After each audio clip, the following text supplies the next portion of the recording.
Ubundi uyu Sherrie da Silva ni muntu ki? Yavutse tariki 27 z'ukwezi kwa karindwi mu mwaka w'1994. Avukira mu majyepfo y'u Rwanda mu karere ka Huye.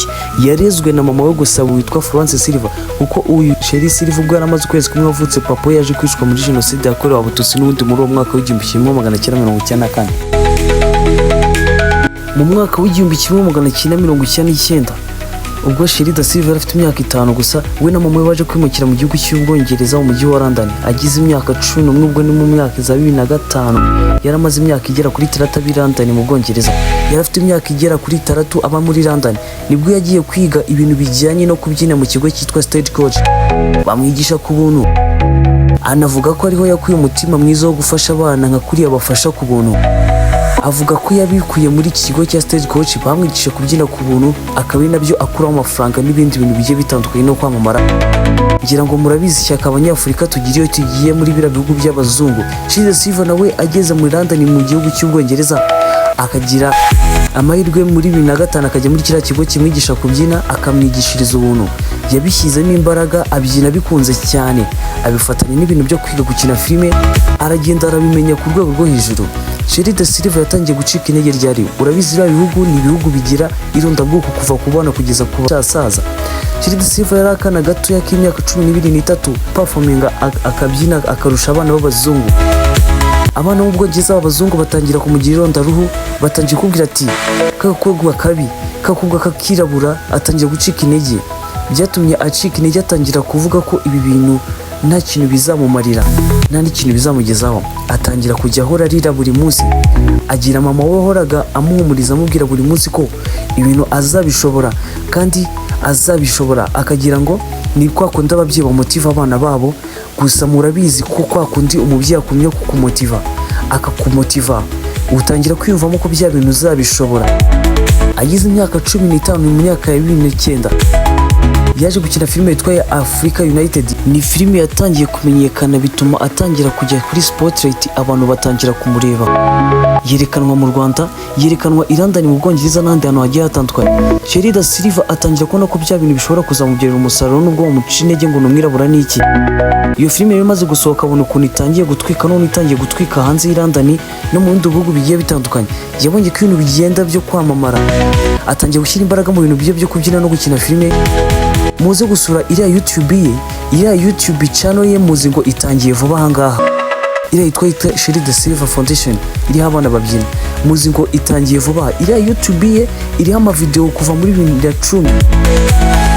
Yarakira umwana muto afite imyaka 16-17, ari amavideo yiwe yabyinaga n'abandi bana. Yarabyinnye, arabyina, abifatanya no gukina filime, abifatanya no kubyina mu ndirimbo z'abantu bagiye batandukanye, z'abahanzi bagiye batandukanye, bagenda bamwaproachinga. Nuko Sherrie da Silva umwana w'ihuye yatangiye kwamamara umugabane w'i Burayi. Ibya Sherrie da Silva ni birebire gusa, hari ibintu bidasanzwe ugomba kumumenyaho. Abantu benshi rero muzi ngo arabyina, ngo afite fondation ifasha abana. Uyu mukobwa ni uwa danger. Uyu mukobwa Sherrie da Silva yakoranye n'abahanzi bakomeye ku isi utatekerezaga. Yakoranye n'uwitwa Rihanna, akorana na Burna Boy, Wizkid, Nicki Minaj, Cardi B, Lady Gaga, akorana na Childish Gambino. Banakoranye indirimbo yabaye hit ku rwego rwo hejuru. Mu mwaka wa 2018 rero ubwo Sherrie da Silva yari afite imyaka 24, yari ari gukorana na Childish Gambino mu ndirimbo yitwa This Is America. Iyi ndirimbo yatumye Sherrie da Silva yegukana igihembo cy'indirimbo ifite video, imbyino ziteguye neza cyane. Sherrie da Silva mu ndirimbo ya Childish Gambino yegukanye igihembo cy'indirimbo ya mbere uwo mwaka tariki 18 z'ukwezi 2018. Bill Gates yashimiye Sherrie Silva nk'umuntu uri kuzana impinduka kuri Afurika ndetse n'isi yose. Muri uwo mwaka wa 2019 Sherrie Silva yiyemeje kurera abana 2 b'abakobwa bari bagize ibyago bakimara kuvuka, nyina akahita yitaba Imana. Sherrie Silva yiyemeje kubarera, ubu bamaze gukura, ubu bafite imyaka 6, urumva bamaze gukura. Ikindi kintu wamenya kuri Sherrie da Silva, afite umuryango witwa Children of the ufasha abana bakomoka mu miryango ikennye mu Rwanda. Akaba kandi yaratangije fondation yitwa Sherrie Silva Foundation ifasha abana bafite impano kugaragaza impano yabo kubyina cyangwa se kuririmba. Sherrie da Silva kandi ni umwe mu bakobwa 5 bubakiwe ibibumbano mu gihugu cy'Ubwongereza, London. imitungo y'umukobwa Sherrie Silver ibarirwa arenga miliyoni 700 y'u Rwanda. Ibya Sherrie Silver ni byinshi cyane ntabwo wabivuga ngo birangize. Ngayo nguko kanda subscribe niba utarigeze ubikora. Iyi ni Bidani Drill, tukugezaho byinshi bitandukanye bigendanye n'ibyamamare mu ngeri zose: politike, imyidagaduro, ubukungu, imibereho myiza n'ibindi bigiye bitandukanye. Nawe ushobora kugira uruhare mu biganiro binyura kuri Bidani Drill. Niba hasi muri comment udusigire igitekerezo cyawe, unatubwire icyo twazaganiraho ubutaha. Dukomeze tubane. Ciao ciao.